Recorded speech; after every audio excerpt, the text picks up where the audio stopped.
It's a wonderful honor to welcome David Azerrad to this program. I hope I pronounced your last name correctly. He is an assistant professor at Hillsdale College's Van Andel Graduate School of Government in Washington, D.C. And today we're speaking about his essay in the Paleo-Conservative Anthology, edited by Paul Gottfried. It is titled, What Conservatives Could Learn from Paleo-Conservatives. David, welcome to the show. Bonjour. Thank you for having me. Bonjour. Yes. So my first question would be, how did Paul Gottfried and yourself got in touch, and how did you become a contributor to the anthology? So Paul is one of the, I think, three people in my life to whom I wrote fan mail. I started teaching classes on conservatism at American University here in DC after I defended my dissertation in 2015. I studied political philosophy. I wrote my dissertation on John Locke's first treatise. I did not really study conservative political thought, but I was working in DC at a conservative think tank, and this opportunity arose to teach a class on American conservatism. And I had to kind of bone up on the matter. And I had been told, basically picked up from DC circles, that the paleos one should not look into, that they were probably racist, maybe anti-Semitic, that these were not good people. And they are largely written out of the official conservative movement. If you look at George Nash's, it's considered the authoritative history of the American conservative movement. I mean, he barely mentions Pat Buchanan or the paleos. So I was not really familiar with their work, but for this class, I had to study it. And I was quite impressed by Paul's work. I thought that he was a fine scholar. I goes without saying, didn't necessarily agree with everything he said, but I thought that he was serious. I very much enjoyed his history of conservatism, which was a bit of a counter history. And so I wrote him a note. I basically wrote him an email saying, hey, I work at the Heritage Foundation in Washington, D.C. I'm teaching a class on conservatism. I've liked your work. Would you like to meet? And the next time he was in town, I remember we had lunch at a Lebanese restaurant and hit it off. He's as you must know, a wonderful man. I mean, Paul, I think, speaks maybe 5-6 languages, if I had to guess. Immensely well read. He's a bit of a kind of an old world education in terms of the languages and the breadth of the knowledge, whereas there's a tendency in American academia to over specialize at a young age and to produce people who are very, very narrow in what they know. And so, yeah, we became friends, stayed in touch. And then, I've written for, when he took over at Chronicles, occasionally written for them. And then he asked me to contribute to this volume, and I was happy to do so. Wonderful. Yes. So my first encounter with Paul Gottfried is actually from a profile of his in Tablet magazine, the title of which is called The Godfather of the Alt-Right. And, I was rather intrigued. And I think it was from the point of reading that article till like a few months after I began to seek out the works of Gottfried as well as the paleo conservatives. And I see a lot of interesting things, lots of profound things in both Gottfried and his crew, so to speak. And I reached out to him, and we had a wonderful conversation. Now, two of them, and yeah, we've been keeping in touch via email, and that's wonderful too. Yeah, Paul is really a gem, and he's he's uh spirited and a bit cantankerous, and has, we have our disagreements, but I always learn when I talk to him or when I read him. Mm-hmm. And I mean, probably the biggest disagreement I have with him is that I consider myself a Straussian, and he is not a fan of Leo Strauss or the Straussians. Mm-hmm. But nevertheless, we still generally get along and are friends. Mm-hmm. Yes. I plan to have another dialogue with him about Strauss too. I believe he wrote a book on him, and Yeah. yeah, I know that he's not a fan of the Straussians, although his feelings on Strauss is maybe a bit different. Well, he's not a fan of the Straussians. I think somewhat unfairly. Look, there are a lot of Straussians, and you know, I mean, one should not paint with too broad of a brush. And there are some serious divisions within the Straussian school. I don't know if you know about the schisms between East and West Coast Straussians that have, I mean, since calmed down a little bit, but in the 90s, there were some big splits over that. But Paul is also critical of Strauss and his non-historicist readings of ancient texts, but you can discuss that with him. Wonderful. Yeah. So for those who are not in the know, where's the East Coast, West Coast Straussian split?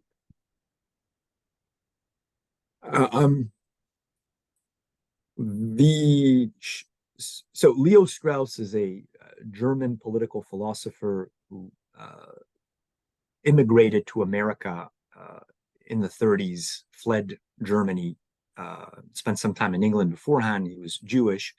And I think he presented himself as a scholar of the history of political philosophy. He taught at Chicago for the bulk of his career. He died in 73. He published 15 books in which he is barely present. Like, he does not announce that this is my theory. Like, this is not like reading John Rawls or Gadamer or Heidegger. He didn't develop his own lingo. He writes commentaries on Xenophon, on Locke, on Spinoza. So the initial presentation is Strauss is in the background.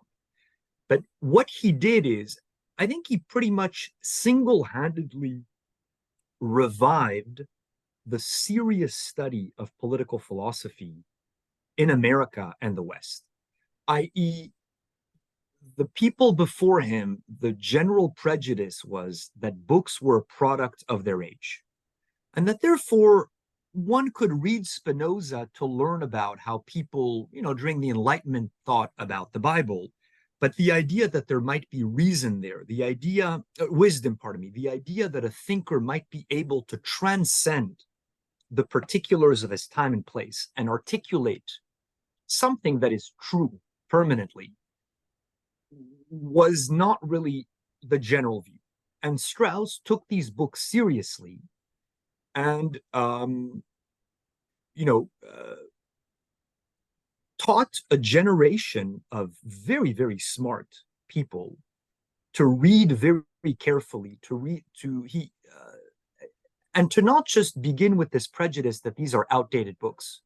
He also rediscovered the art of esoteric writing, i.e., the idea that authors had to conceal some thoughts in books in order, in part, to avoid persecution, but also to get the smartest readers to learn things on their own rather than just feed them a teaching.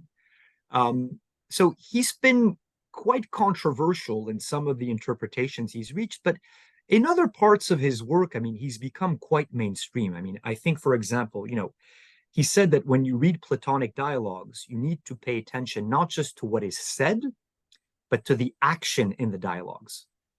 I think that at this point, this is no longer viewed as a narrow Straussian position, and that all classicists generally accept this. So this was Strauss, and the big split amongst his students,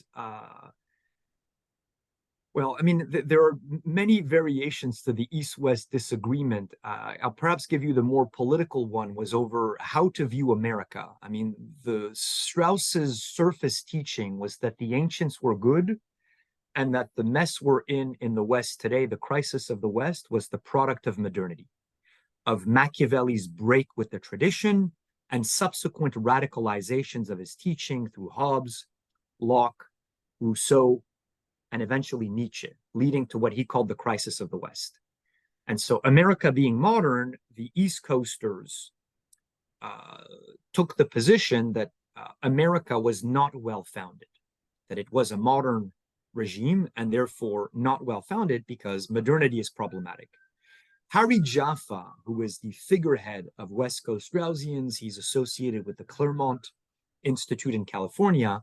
He took the position, to put it paradoxically, not to put it paradoxically, he took the position that America kind of incorporated elements of the ancients, and that modernity, the early modernity, was not as bad as Strauss has made it out to be, and that therefore the American founding was the best regime. And so there are other dimensions to the East-West split. I mean, there are deeper philosophical disagreements over the status of morality.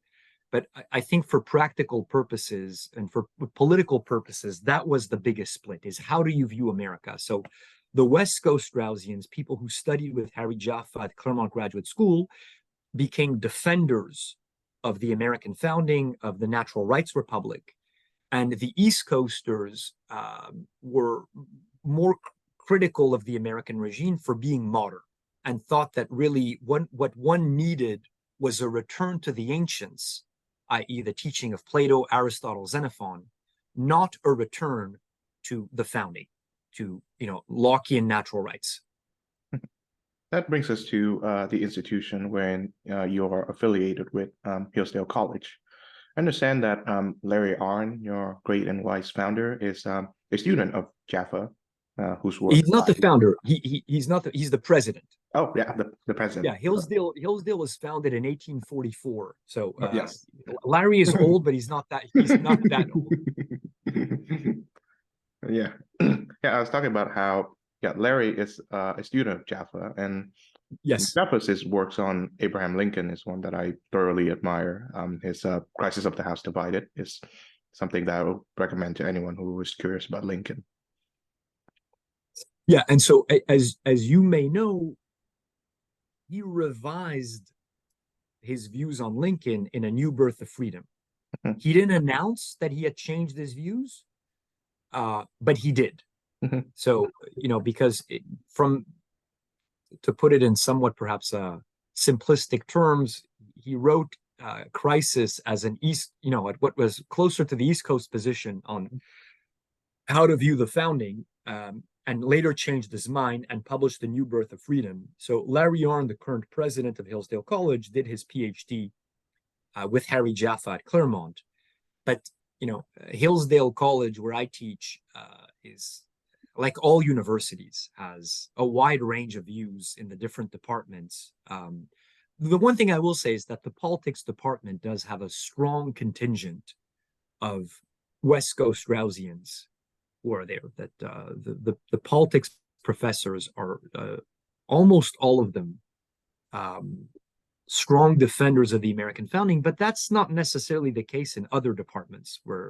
So what I mean to say is Hillsdale doesn't have an official orthodoxy in terms of what gets taught. It has academic freedom, and tenured professors teach what they want.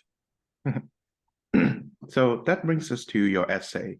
So do you suppose that there's a difference between the paleo conservatives and the Straussians of the West Coast variety we should focus on now on the American founding? So the paleos and the Straussians, and the West Coast Straussians, fought a lot in the 80s, the 90s, the aughts over the propositions articulated in the second paragraph of the Declaration of Independence. If I may simplify, the West Coast Straussian position was these self-evident truths are true. They are the principles on which America was built, and they should anchor conservatism.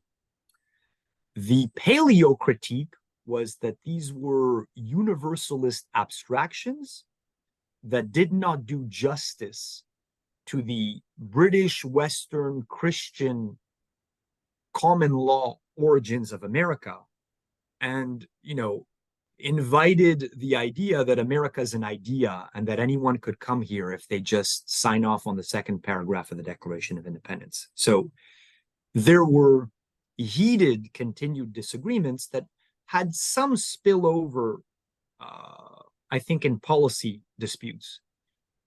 The really interesting thing that has come about in the past, basically in the Trump era, is that the paleos and the Claremontsters, as we get called by our critics, have pretty much converged at the policy level, at the political level in terms of how to think of what ails the American regime, the problem of mass immigration, the problem of unrepentant neoconservative foreign policy, and that the paleos and the Clermontsters have, I guess, temporarily set aside their philosophical disagreements, but they're still there. So my colleague and friend Michael Anton just had a prolonged back and forth in the pages of Chronicles with Paul Gottfried over the question of natural rights. And I smile because it is like you see that they really, really disagree about a first order philosophical question, but then they're pretty much fully aligned on, how to respond to Biden, to, neoliberalism, to BLM, to wokeness, to LGBTQism. It's kind of astounding that you could have such profound principle disagreements and yet converge politically in terms of assessing where we are and what ought to be done. So yeah, strangely enough, the Clermontsters and the Paleos have kind of patched up and made friends, whereas the neocons, people like Bill Kristol, who were very much pro-founding, pro the second paragraph of the Declaration of Independence, and claim to still be, there's been a huge divergence in terms of how to think about the regime, how to look at the left, how to look at the right, how to look at Trump, how to think about foreign policy. So yeah, we live in interesting times, let's just say. Yeah. I think had you told, Michael Anton, who's older than me and kind of lived through the whole thing, that there'd be such a convergence with the paleos and such a divergence with the neocons 30 years ago. I mean, you can maybe have Mike on your show and you can ask him, but I think he would have raised an eyebrow and said, I probably concluded that would be highly unlikely. And yet here we are. Yeah. Michael Anton was actually here in Budapest a few weeks ago for a conference, which I was in the same room as him, but I didn't get to meet him. But I do hope that our paths will converge. And I do have that Chronicles issue that you mentioned, where Paul and Michael Anton debate the question of natural rights. There you go. Yeah. Yeah, and I brought this up to Paul a few days ago when we had our conversation, and yeah, his opinion was that rights are not natural. No, there's no such thing as a sui generis framework of rights.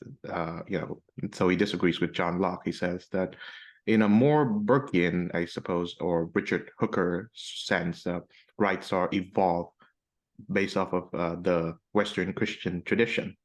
So I suppose as a West Coast Straussian, you take the Michael Anton natural rights are real view? Yes. Yeah, I would disagree with that, but I think it's, look, I studied political philosophy, and I think that there should always be room to pursue the higher questions. But I'm also very much committed to revitalizing the West, and I think that one should not allow, here, let me put it paradoxically, first order disagreements to conceal all the second order agreements on the pressing political matters of the day.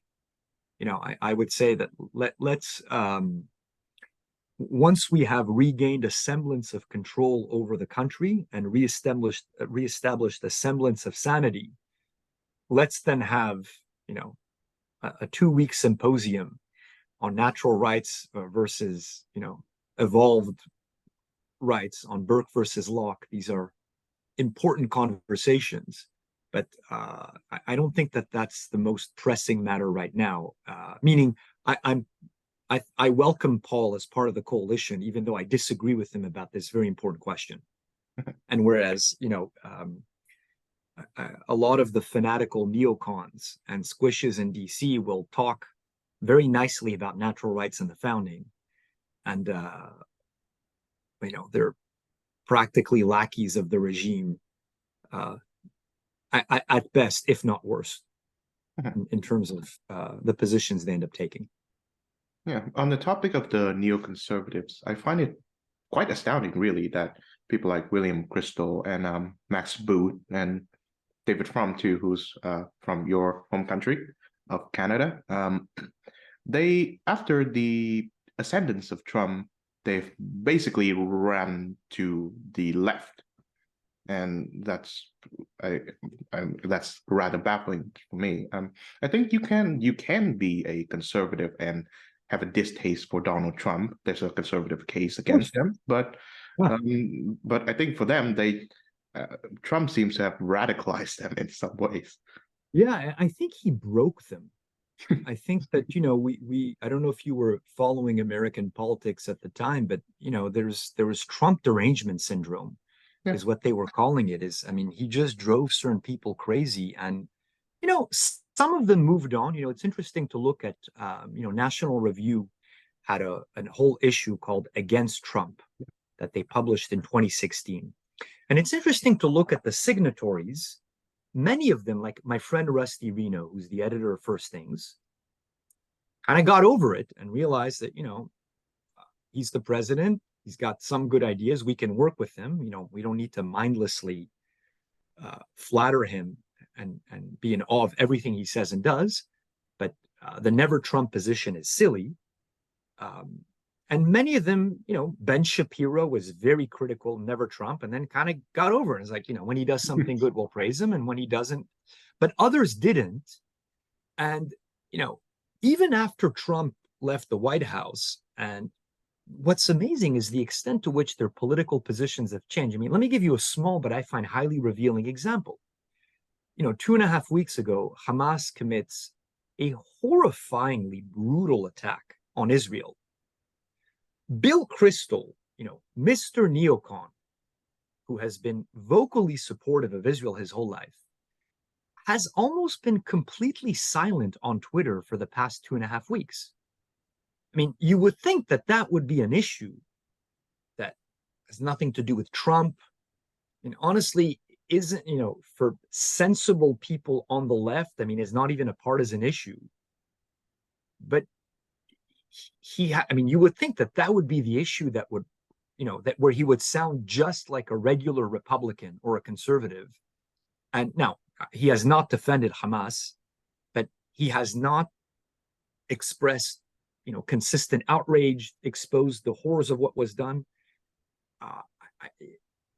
Look, I'm not in his mind. I don't know what he thinks, but I don't know, maybe he just wants to keep such a distance with anything that is associated with the right that it leads him to not weigh in on an issue that would seem to be right up his alley. But they are, generally, the old establishment conservative, which includes neocons, but also libertarians, is really in the process of dying out as the boomer generation passes away and recedes from the public square. I mean, it is very uncommon to meet someone under the age of 40 in the US on the right who is filled with zeal for kind of the stale platitudes of mainstream fusionist conservatism, the free market fundamentalism, the unrepentant neoconservative foreign policy, and then the kind of timid platitudes on social conservatism. Some people will say that, I think many times to get an internship or to get a job, but the energy is really with the new right. And then to the right of the new right, also with, the alt-right, the post-liberal right, some of the dissident rights. But I think the mainstream fusionist conservatism is waning and will eventually disappear once the boomers are replaced by Generation X and millennials. Mm-hmm. Now, yeah, you've touched on two of the premises in which I find quite agreeable. That being, well, what we call the neoconservatism and I suppose the fusionism of Buckley have run out of steam intellectually. And also, there's an exciting new, I guess, paleoconservative new right coalition that is taking over the American conservative discourse, and I find it to be quite quite exciting. And I also share your view that I may find paleoconservatives quite disagreeable, and I certainly find certain tenets of the new right, so to speak, disagreeable too. But I still find them to be intellectually valuable and I suppose vital in this new political intellectual ecosystem. Yeah, and I would tell you that, look, the new right is not monolithic. It's a bit raucous, and there are debates taking place within it. It doesn't, I wouldn't exactly know where to precisely draw the boundaries. Although I would say, someone like Sohrab Ahmari at this point, I'm not sure still belongs on the new right. I mean, he appears to be in a kind of neo-Marxist right. He started off, I mean, he was in the new right at some point. He seems to be doing something else right now. I would also distinguish the new right, which I think is respectable within the American tradition and, broadly speaking, liberal. I would distinguish it from, the dissident and alt-rights like Bronze Age pervert. I don't think Bronze Age pervert is on the new right. I don't think that Adrian Vermeule and the integralists are on the new right. I think they are on an illiberal alt-right. So I would draw a distinction there that I think the new right it's different than paleoconservatism, but obviously I think it's going to have some sympathies for paleoconservatism insofar as, people like Sam Francis, and in particular, Pat Buchanan, had seen the problems with conservatism early on. They were not listened to. They were dismissed, called names, sometimes for, they brought it upon themselves by taking silly positions or making indefensible statements. But I view it as a very welcome development that this new right is emerging, that it brings in a lot of people pretty young, a lot of energy, and that there is disagreements taking place within it. So, and that's good. Like, you want to have debates, but I would kind of situate it, quote unquote, to its left is kind of mainstream fusionist conservatism, like National Review, and to its right are the illiberal strands of the alt-right. Yeah, I think that's one of the things that I disagree with people who are of the I guess the illiberal new right, so to speak, is that they find liberalism suspect, so to speak. And I find that the founding of America is unlike, I think, what Yoram Hazony says in his book Conservatism. It's more liberal than nationalist, and I think it's a foundation that should be maintained.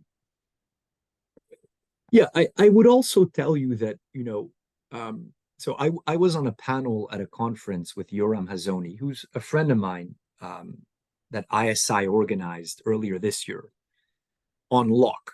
Mm-hmm. And the basic argument I made was that Locke was much more illiberal than Hazony. Really? Yeah, I mean, you look at the three most divisive issues today: sex, race, and God. Mm-hmm. Locke, who is supposed to be, the arch liberal, is to the right of Hazony in terms of his views and the powers he grants to the government on all three of these issues.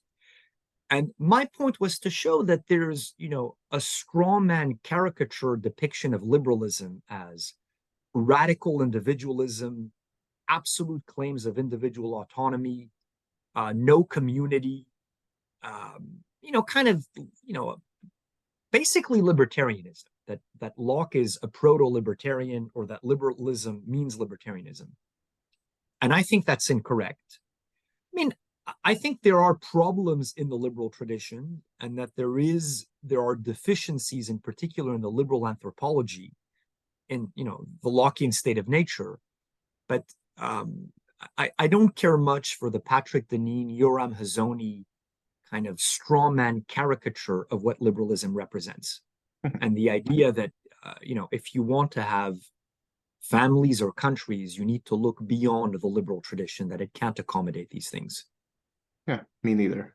But I suppose that what what drives you guys in common, I suppose the Claremont Institute and what you call the post-liberal right, and I suppose the paleoconservatives too, is that you see that there's this like mutation of what American leftism has become, and I would diagnose it as not really libertarianism, but libertinism. And I think a wellspring of libertinism is nihilism, the idea that there's nothing that is objectively true. And therefore, I suppose, to quote, I think Chesterton or Dostoevsky, everything is permitted. Yeah, there is a libertine side to the left, but I mean, isn't libertinism supposed to be a little bit more fun and joyful? And the left is so humorless, so scolding, intolerant, angry, fanatical. I mean, they're more fanatical than libertine to me. So yes, they are intransigent when it comes to sexual freedom. I mean, that is the one freedom that they will die for. Yeah. But I don't think that I mean, seeing that the right has completely collapsed on that front and that there really is no opposition anymore on the right to, like gay marriage, the sexual revolution. The right is fighting on the transgender front, but only for kids, you'll notice, not for adults. The right is fighting for religious liberty carve-outs against the LGBTQ agenda. The right, I think, is starting to realize that the left is moving towards the mainstreaming of pedophilia by renaming it minor attracted persons. So they're fighting on that front. But on the basic core proposition that the only limiting principle for sexuality is the consent of the other party, and that, so long as it's consenting adults in private, you can do what you want.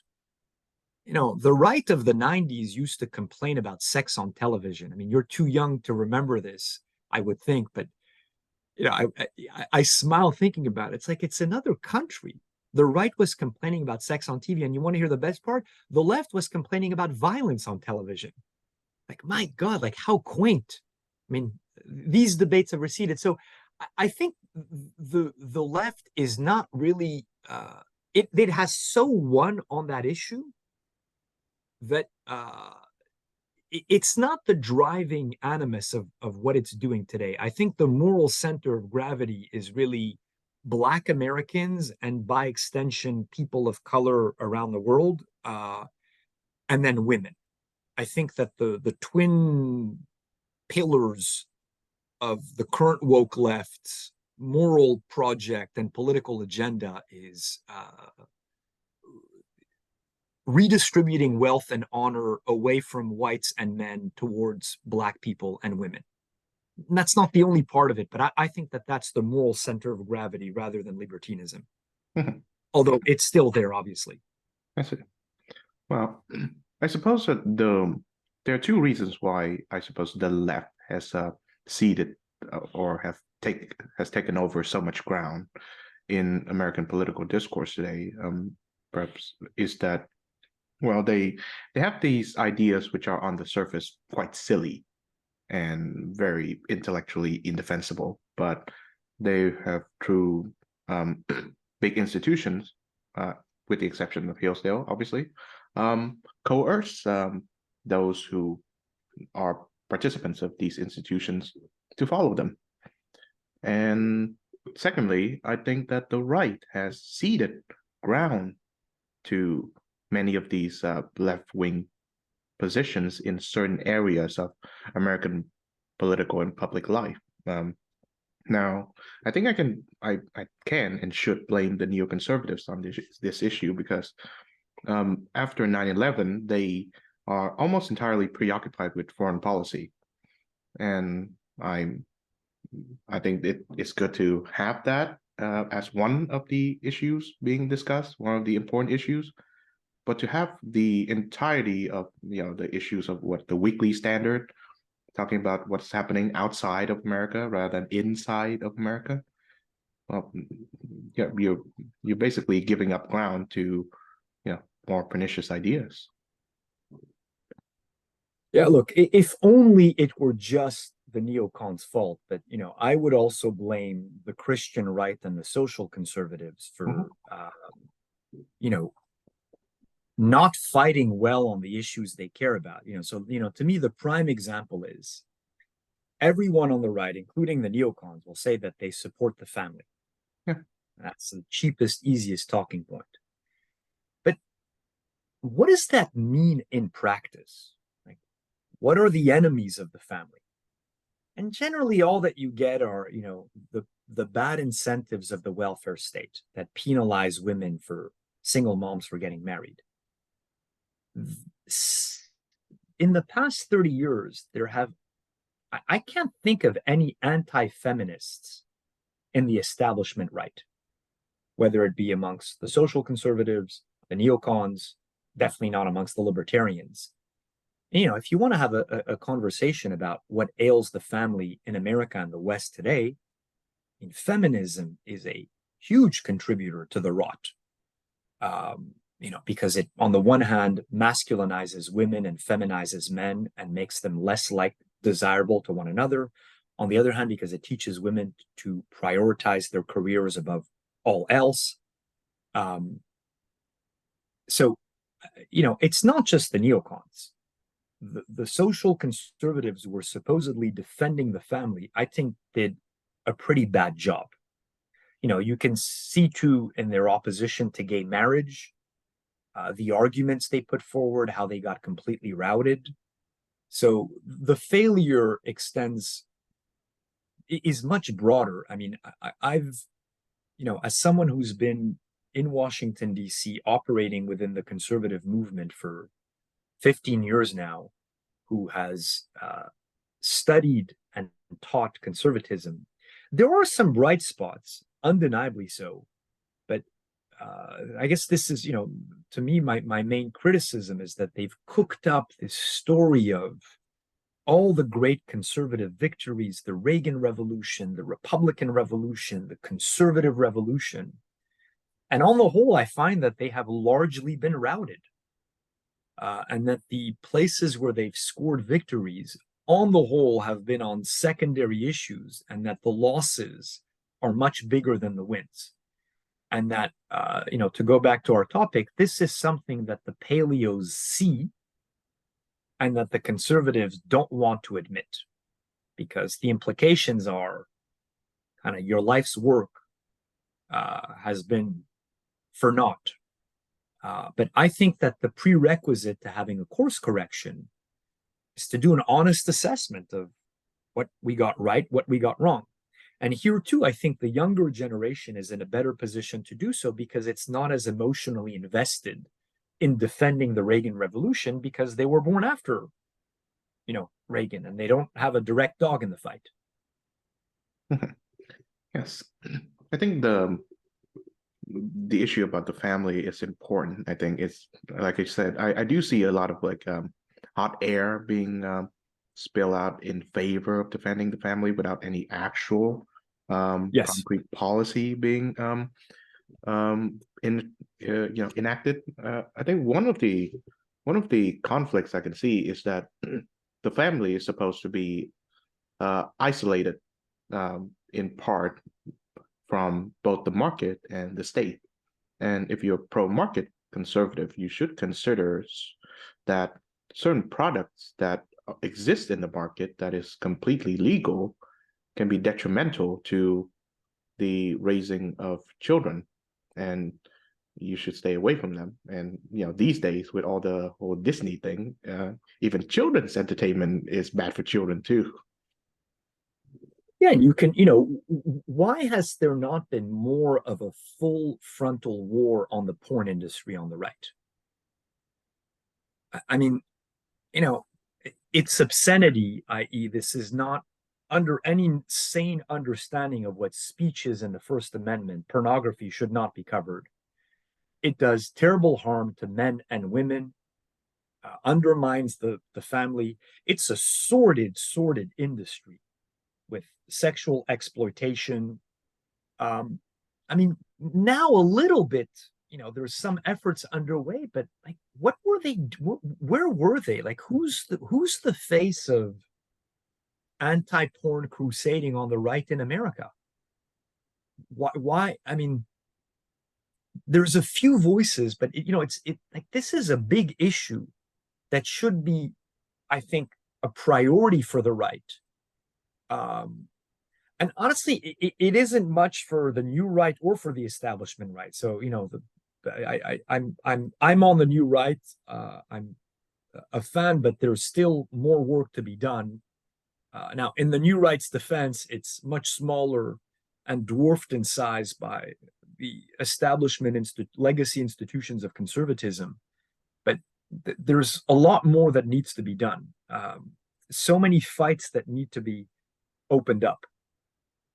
And especially, I think these are issues where the right could have the moral high ground, and take the position of the women that are exploited in that industry. I understand that it's a distasteful thing to talk about.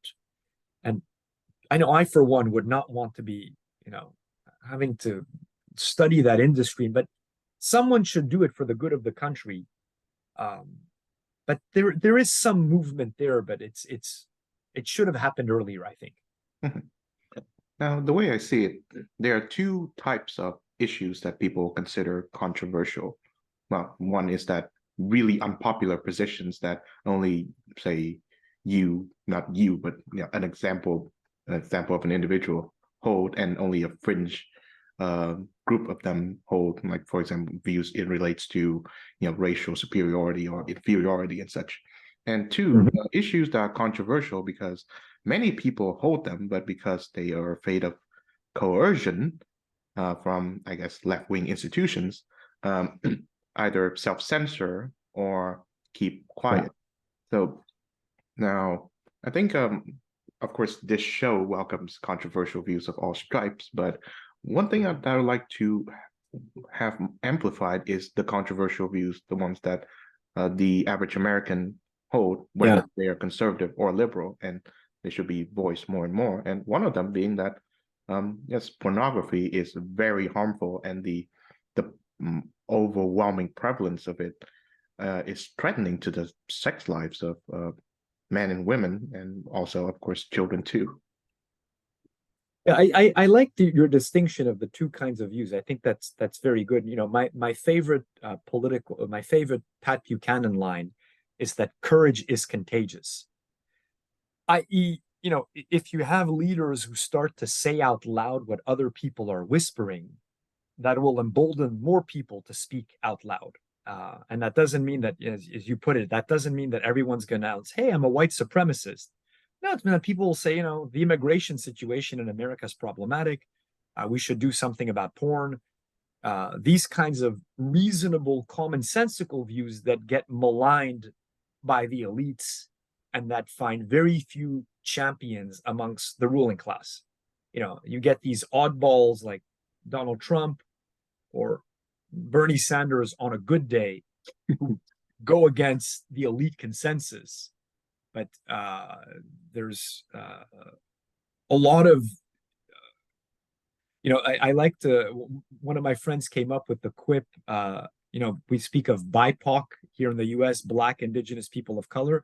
He says we have a BIPEC, a bipartisan elite consensus, that, Republicans and Democrats in Congress are interchangeable on a whole bunch of issues. Now, obviously not when it comes to abortion, for example, and these are the issues that get magnified in the press, and you think that they're at each other's throats. But when it comes to immigration, trade, foreign policy,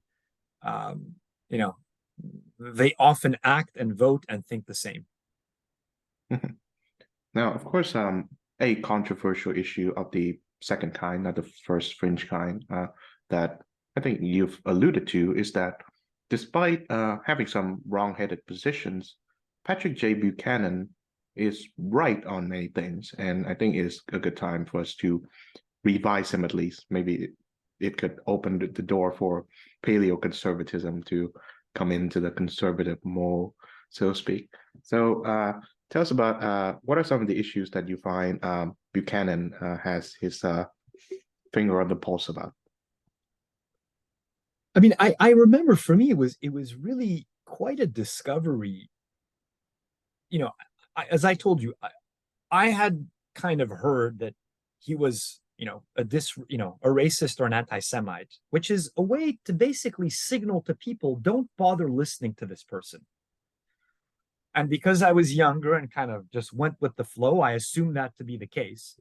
But when I actually had to look into him, when I started teaching conservatism, I just admired, on the one hand, his spiritedness on behalf of America and in fighting the left, having a non-accommodationist view of how to go after the awful ideas of the left. I admired his prescience on many issues, how he was ahead of the curve in talking about the problems generated by open borders on trade and immigration, the excesses of the crusading U.S. foreign policy. And then when I looked into the basis for the smears, I generally found that they were unfounded. I mean, look, I've never met Pat Buchanan. I don't know what's in his heart, but I really don't think that he's a malicious anti-Semite or racist. I think he probably feels like everyone else does, that there are these suffocating pieties in America when it comes to protected identity groups. And that, he's lashed out against the boot everyone feels on their neck in America if you need to talk about protected identity groups. And, maybe took positions that he maybe should not have taken or spoken delicately, but I don't get the sense that it's motivated by malice. I think the big ding against Buchanan is that he failed. He has some good ideas, gave that fantastic speech on the culture wars at the Republican National Convention, but that he failed. So one should not idealize him, too much. But he's, for any younger listeners who are kind of fans of Donald Trump, Buchanan offers a more cerebral, thought through version of right-wing nationalism and populism. The book I particularly like is The Death of the West, that he published in, I think, 2000. I think he published it before 9/11, if I remember correctly. I see. Yeah, I'm more of a Republic Not Empire fan. Yeah, that's his counter history of American foreign policy. And I should say that I did a presentation on his Culture War speech in one of my American history, American studies classes, and it went over pretty well. Of course, I don't think that it would go over quite as well if I was in an American university. I think I had the advantage of most of my peers and colleagues. They have not heard of him yet. Yeah. Well, I should say, I would imagine, I don't know, you seem rather young, but most American kids your age probably haven't heard of him either, also because it's hard to impress upon a foreign audience the extent to which American college kids know nothing. They don't know any history. I mean, really the two things they know are the Holocaust and slavery. That these things happen, that they're bad, and the lesson is the same, is that white people are dangerous. And then beyond that, it gets very, very hazy.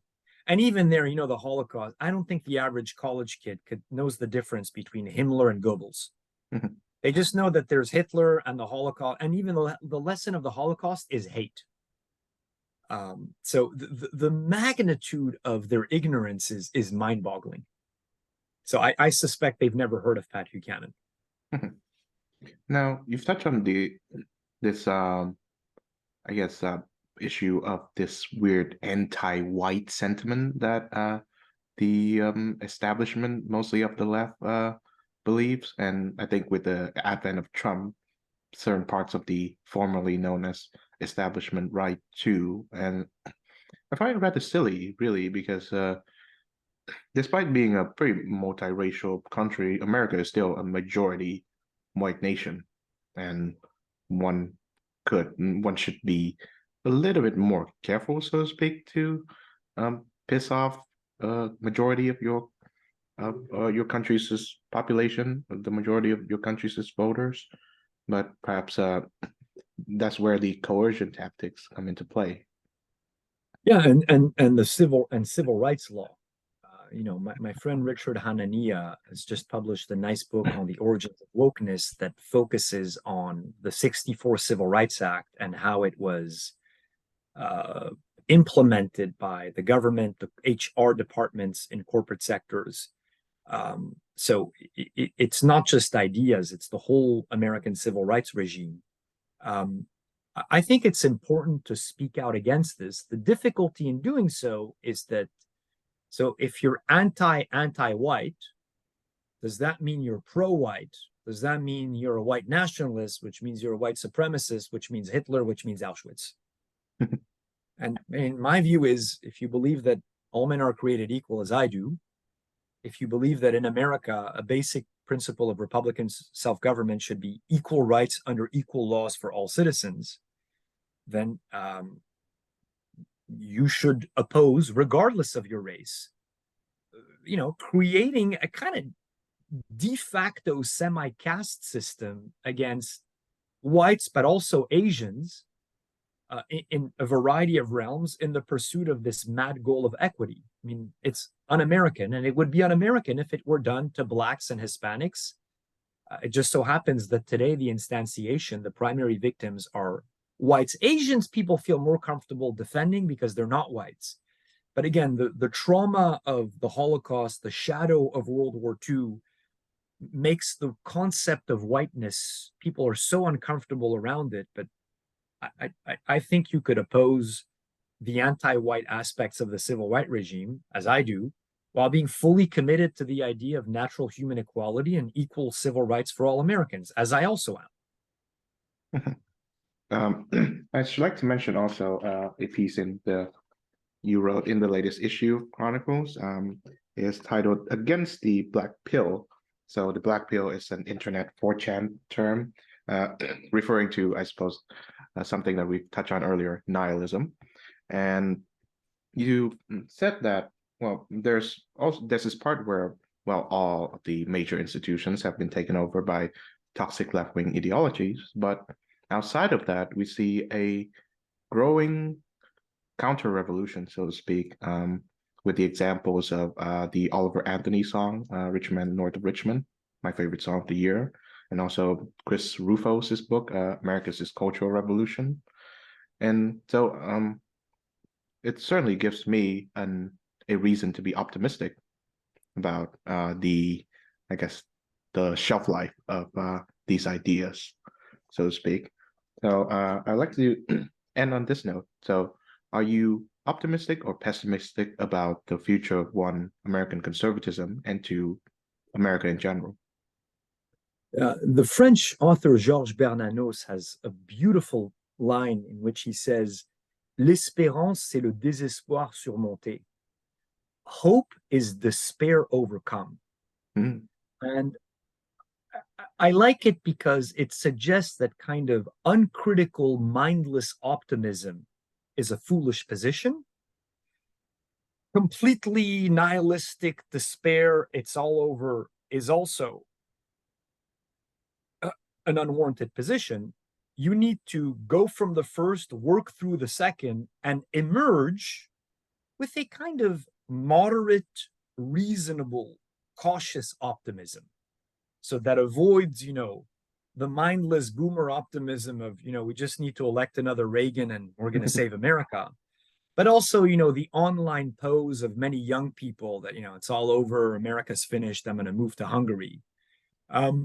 What gives me the most hope is really how little has been tried. I mean, to go back to the theme of the failures of the conservative movement, the timidity of the conservative movement, the lack of boldness in their ideas, the reticence to think like the left in terms of taking control of institutions, to redistribute wealth and honor, to use the power of the law to investigate, prosecute. there's so much more that could be done. And so I think you give up once you've tried everything and you face a formidable enemy you can't defeat. I think in the case of America and the American right is little has been tried, and the enemy in a certain sense is impressive because of the broad range of institutional power it commands. But on the other hand, it is kind of pathetic. Like you look at the White House, Biden and Harris, like this is the face of the left, vegetable lasagna and that shrill, silly woman by his side. So I am, yeah, I'd say cautiously optimistic that if the right gets its act, if this new right keeps on gaining steam and keeps on growing in boldness and ingenuity, I think good things could start to happen. And, when things start to move, they move pretty quickly. The issue I mentioned in that piece that I think could have the farthest reaching reverberations would be the remasculinization of men. Would be to have, all boys schools that have a manly curriculum with some combat sports, reading books about adventure and heroism, teaching boys masculine skills, not having them be around girls all the time. You raise a generation that way, that can change the political landscape of a country pretty quickly. And that hasn't been tried. There is a handful of all boys private schools in America that are quite expensive. There's a few public all boys schools, I think mostly for inner city Black kids. But this is something like, why doesn't a red state start having all boys and all girls public schools? That hasn't been tried. I'm not saying it's a panacea. Nothing is a panacea, but there's so much more that needs to be tried. Like go after porn aggressively, really start to defund the universities in red states. There's let's see, maybe let's talk again in 10 years, but let's see how things look like, but I'm not in a mood to give up. Yes, of course, I'll hold you to that. And I think one thing we can touch on before we go is that there seems to be a real miseducation of American boys and men going on there. Like you said, you have the feminizing aspects of people who are like mothers and aunts who teaches niceness above all things. But also there's this Andrew Tate style backlash too that teaches men to basically be male chauvinists, and both approaches are terrible. Yeah, that manliness is neither a wimp nor a barbarian.